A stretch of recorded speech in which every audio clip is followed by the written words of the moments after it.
Hello everyone, welcome to my channel. दोस्तों, यदि आप सरकारी नौकरी की तैयारी करते हैं तो ऐसे में आपको पता होना चाहिए कि भारत के इतिहास में कौन कौन से प्रमुख युद्ध लड़े गए हैं और उन युद्ध में कौन कौन भाग लिया था और साथ ही साथ विजेता कौन रहा, पराजित कौन हुआ और उस युद्ध से क्या परिणाम निकला। सभी जानकारी आपके पास ज़रूर होनी चाहिए, क्योंकि दोस्तों युद्ध से संबंधित प्रश्न पूछे जाते हैं किसी भी प्रतियोगी परीक्षाओं में। तो दोस्तों आज के इस वीडियो में जो है भारत के इतिहास में जितने भी प्रमुख युद्ध हुए हैं उन सभी युद्धों के बारे में जानेंगे। कौन पराजित हुआ, कौन विजेता हुआ, परिणाम क्या निकला, सब कुछ जानेंगे। तो आइए इस वीडियो को शुरू करते हैं। तो दोस्तों शुरुआत प्राचीन भारत से करेंगे। प्राचीन भारत में सबसे पहले जो लड़ाई लड़ी गई थी, युद्ध हुआ था दशराज्य युद्ध, ठीक है। और ये तारीख था आपको लगभग 1500 ईसा पूर्व में ये युद्ध हुआ था, दशराज्य युद्ध। किसके बीच? तो राजा सुदास और 10 जनजातियों का संघ के बीच में यह लड़ाई हुई थी। विजेता सुदास, अर्थात सुदास का एक दूसरा नाम भी था भरत, ठीक है। अब ये जानते हैं कि सुदास थे कौन। तो ऋग्वैदिक काल के दौरान भरत कबीले की त्रस्तु शाखा के एक प्रसिद्ध और शक्तिशाली आर्य राजा थे जो देवोदास के पुत्र थे। उन्होंने पंजाब में रावी नदी के तट पर प्रसिद्ध दशराज्य युद्ध अर्थात 10 राजाओं का युद्ध में 10 कबीलों के संघ को हराया था। और ये जो स्थान था आपको रावी नदी के आसपास, इस पॉइंट को आपको याद रखना है, क्योंकि प्रश्न आपसे पूछा जा सकता है कि दशराज्य युद्ध किस नदी के किनारे लड़ा गया था। तो रावी नदी के आसपास ये लड़ा गया था। इसका महत्व क्या निकला? ऋग्वेद में वर्णित प्रमुख प्राचीन युद्धों में से एक है ये। कौन? तो दशराज्य युद्ध। चलिए अब अगला युद्ध के बारे में चर्चा करते हैं। दूसरा है कि हाइडेस्पिज झेलम का युद्ध। हाइडेस्पिज जो है ना, इसको बोलते हैं झेलम का युद्ध। ये जो लड़ा गया था मई 326 ईसा पूर्व में सिकंदर और राजा पोरस के बीच। विजेता सिकंदर रहा। झेलम नदी के आसपास ये लड़ाई लड़ी गई थी, युद्ध हुआ था। परिणाम निकला कि पोरस पराजित हुआ, लेकिन सिकंदर ने उसकी वीरता से प्रभावित होकर उन्हें उनका राज्य वापस दे दिया। अर्थात ये जो आपको झेलम का युद्ध हुआ था सिकंदर और राजा पोरस के बीच, जिसमें सिकंदर विजेता हुआ, लेकिन सिकंदर ने क्या किया कि राजा पोरस की जो वीरता थी, उनकी वीरता से प्रभावित होकर उनका जो राज्य है वापस दे दिया था, ठीक है। तो यहाँ पे इसको याद रखना है, तो झेलम का युद्ध में विजेता सिकंदर रहा था। अगला जो युद्ध है कलिंग युद्ध। अब देखिए कलिंग युद्ध जो है 261 ईसा पूर्व में लड़ा गया था सम्राट अशोक और कलिंग के बीच। विजेता मौर्य साम्राज्य अशोक रहे थे और परिणाम क्या निकला कि कलिंग मौर्य साम्राज्य में शामिल हुआ। अब यहाँ पे बात करते हैं कि कलिंग कौन क्षेत्र है। तो देखो आज का जो उड़ीसा क्षेत्र है वहीं पहले कलिंग के नाम से जाना जाता था, ठीक है। तो यहाँ पर जो है इसका महत्व क्या निकला कि युद्ध की भयंकर हिंसा से प्रभावित होकर अशोक ने बाद में धम्म और बौद्ध धर्म के प्रचार पर जोर दिया। अर्थात इस कलिंग युद्ध में इतना खून बहा, इतना जो है निर्दोष लोग भी मारे गए, जिससे जो है अशोक प्रभावित हो गया और उसने हथियार छोड़ दिया और उसने धम्म और बौद्ध धर्म के प्रचार पर जोर दिया और बौद्ध धर्म को अपनाया। अगला जो आपका युद्ध है कि सिंध की अरब विजय। सिंध की अरब विजय, अब ये प्रारंभ होता है प्रारंभिक मध्यकाल, ठीक है। सिंध की अरब विजय जो है आपको 711 से लेकर 712 ईस्वी के पहले की बात है, ठीक है। और इस किसके बीच हुआ? तो मोहम्मद बिन कासिम और राजा दाहिर के बीच में। विजेता आपके मोहम्मद बिन कासिम रहे और परिणाम क्या निकला कि सिंध में अरब सत्ता स्थापित हुई। सिंध में अरब सत्ता स्थापित हुई। अगला युद्ध है कि यहाँ पर राजपूत और तुर्क संघर्ष। राजपूत और तुर्की के बीच में जो है ना, जो तुर्क से लोग आते थे राजा, उनके बीच में लड़ाई हुई थी और ये लड़ाई थी प्रथम तराइन का युद्ध। तारीख था आपका 1191 ईस्वी। किसके बीच? तो पृथ्वीराज चौहान और मोहम्मद गौरी के बीच। विजेता रहे आपके पृथ्वीराज चौहान और परिणाम क्या निकला कि गौरी की सेना पराजित हुई, अर्थात मोहम्मद गौरी की सेना जो है हार गई थी पृथ्वीराज चौहान से प्रथम तराइन के युद्ध में जो लड़ा गया था 1191 ईस्वी में।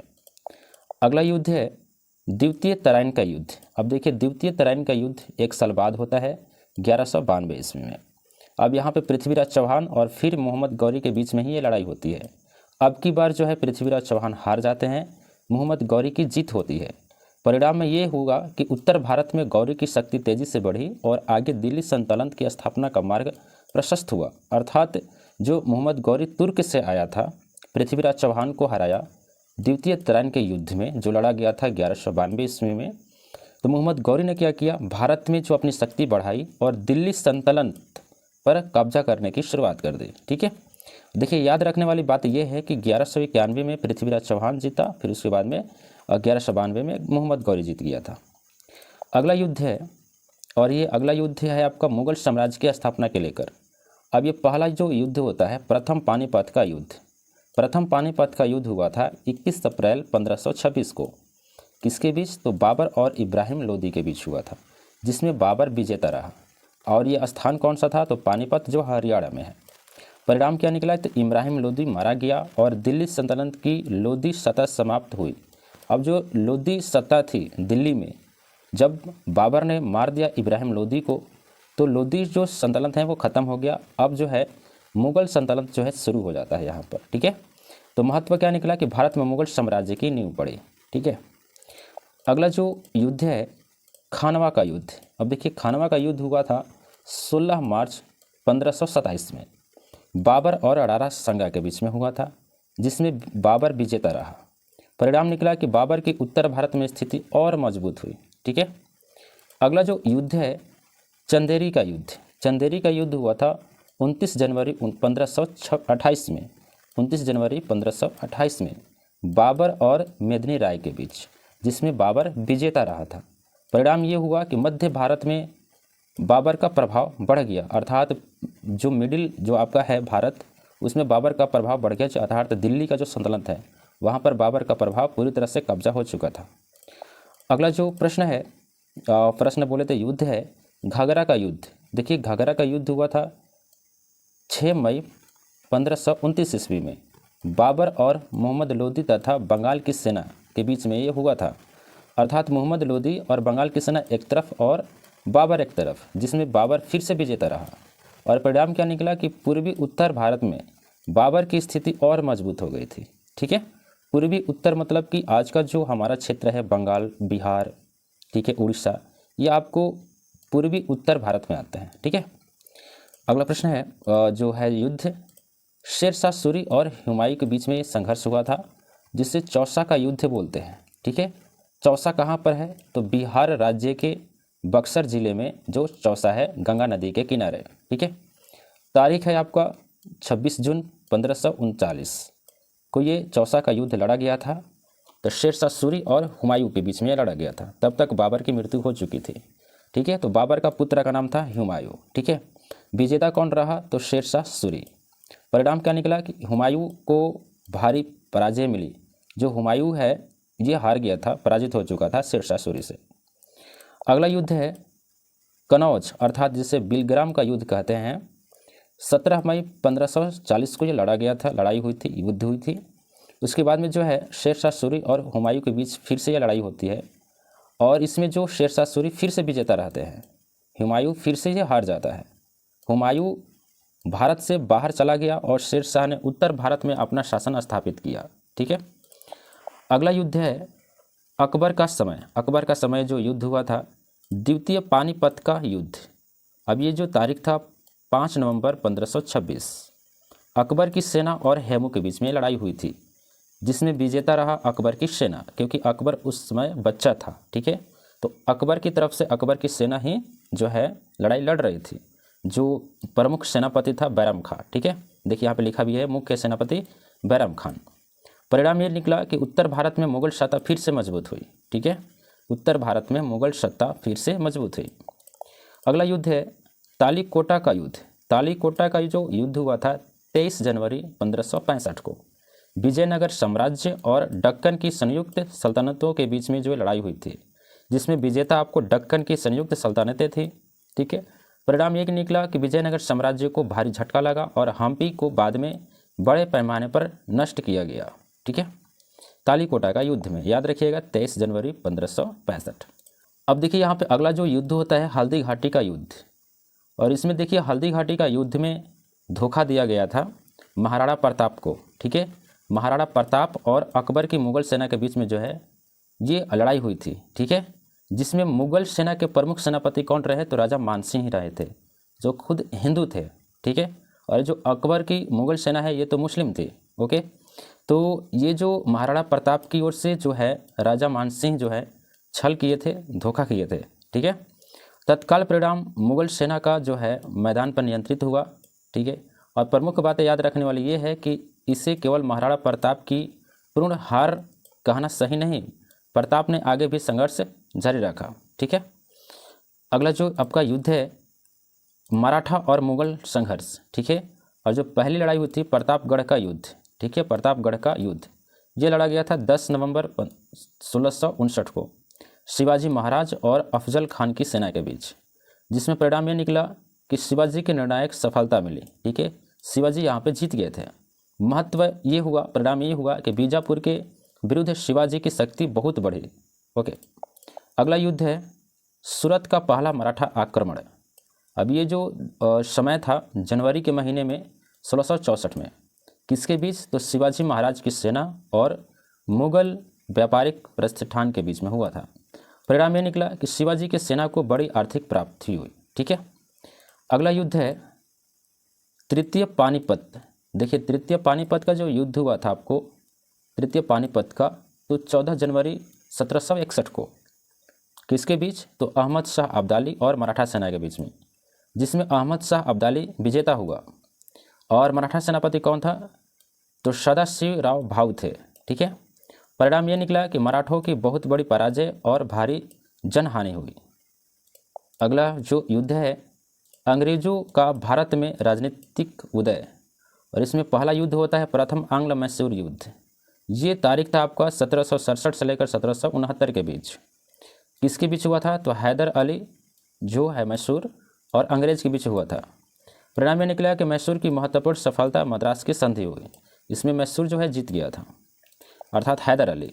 अगला है कि प्लासी का युद्ध। प्लासी का युद्ध जो हुआ था ये इम्पोर्टेंट है और ये 23 जून 1757 को हुआ।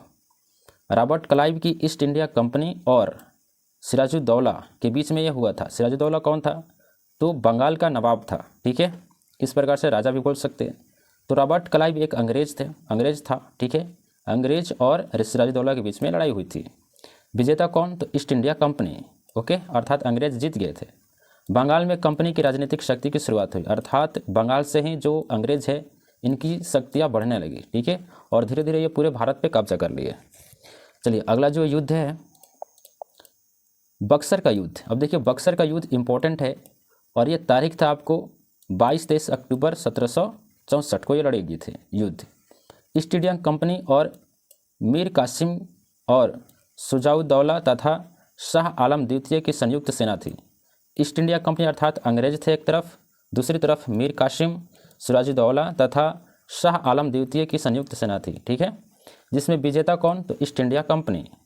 परिणाम क्या निकला कि कंपनी की राजनीतिक शक्ति बहुत मजबूत हुई, कंपनी का मतलब अंग्रेजों का, और आगे बंगाल की दीवानी प्राप्त करने का रास्ता खुला, ठीक है। तो धीरे धीरे ये बंगाल पे कब्जा करना शुरू कर दिया, धीरे धीरे फिर भारत पे। अगला युद्ध है अंग्रेज और मैसूर के बीच, द्वितीय आंग्ल मैसूर युद्ध। ये लड़ा गया था 1780 से लेकर 1784 के बीच।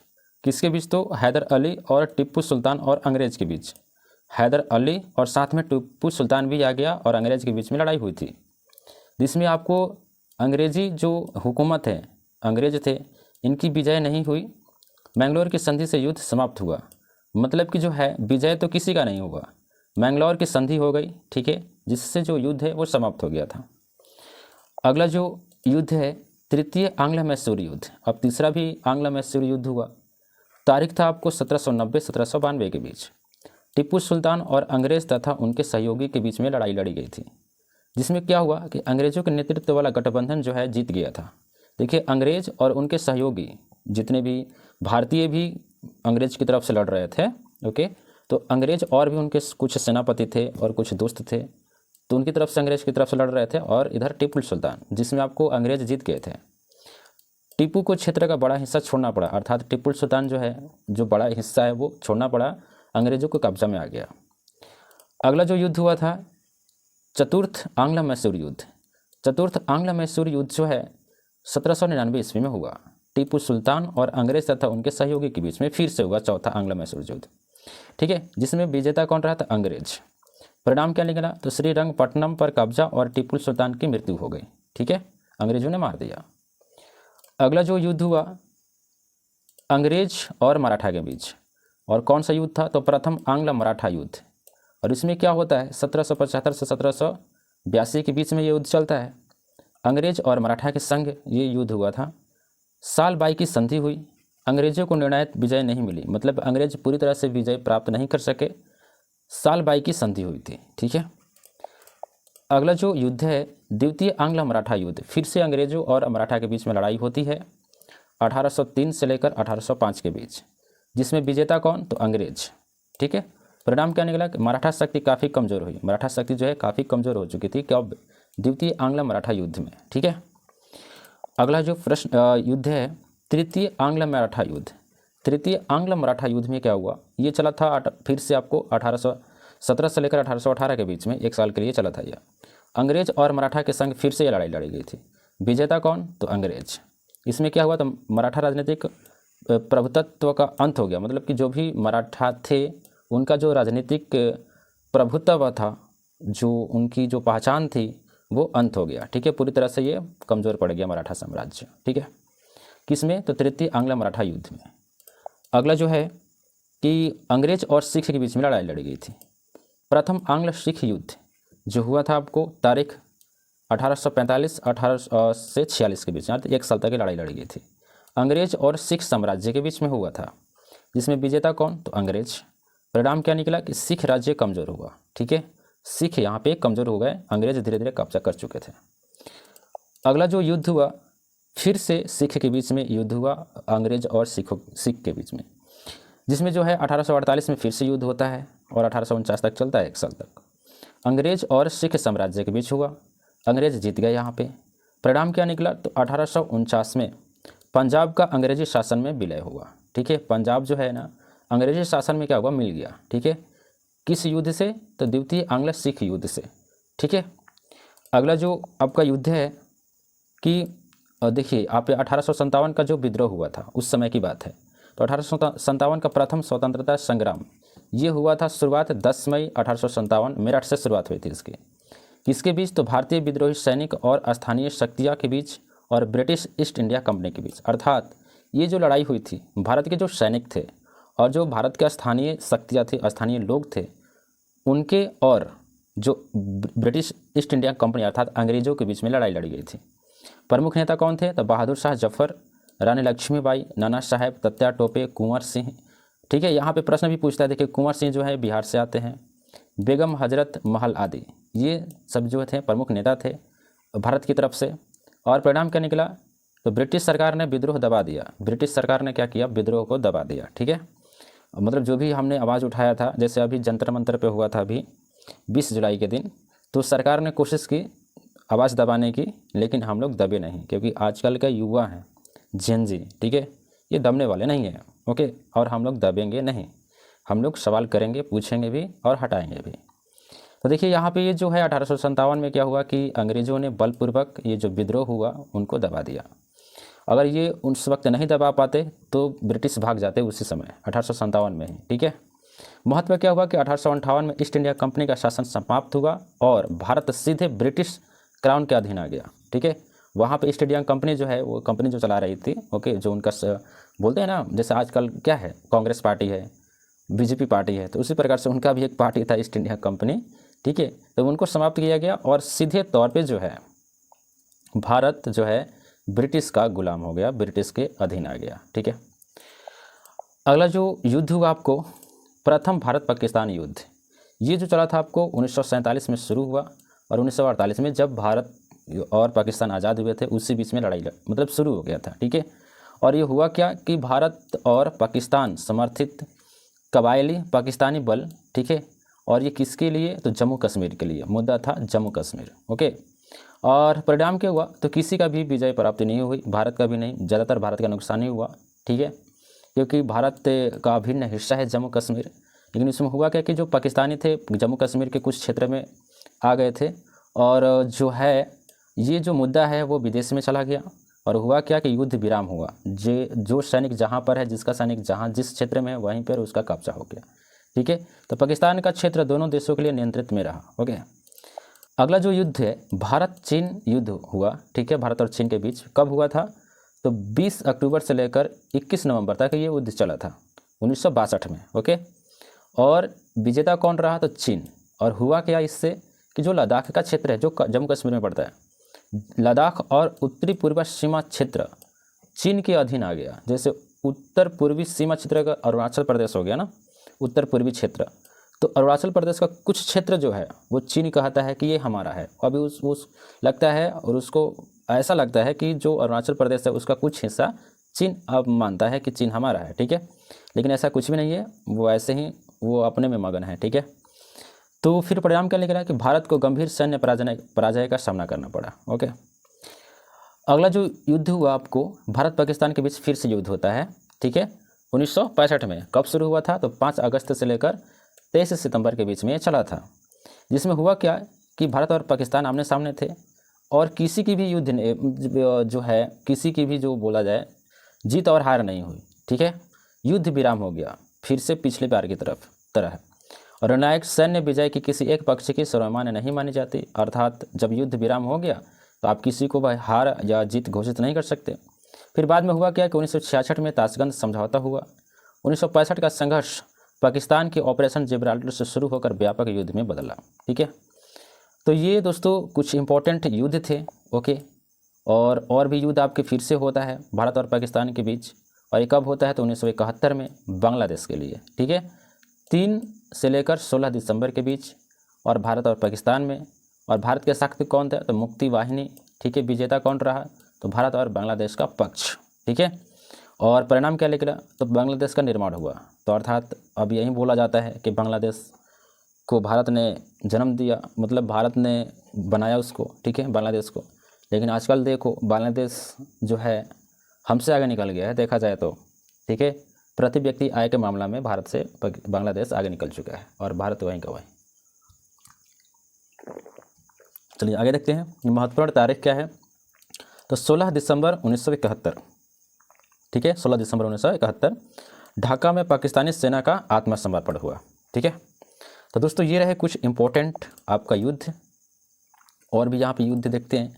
कारगिल युद्ध, देखिए कारगिल का युद्ध हुआ था आपको 26 मई से शुरू हुआ, 26 जुलाई तक 1999 में हुआ था। भारत और पाकिस्तानी सैनिक घुसपैठियों के बीच में हुआ था। विजेता कौन रहा? तो भारत।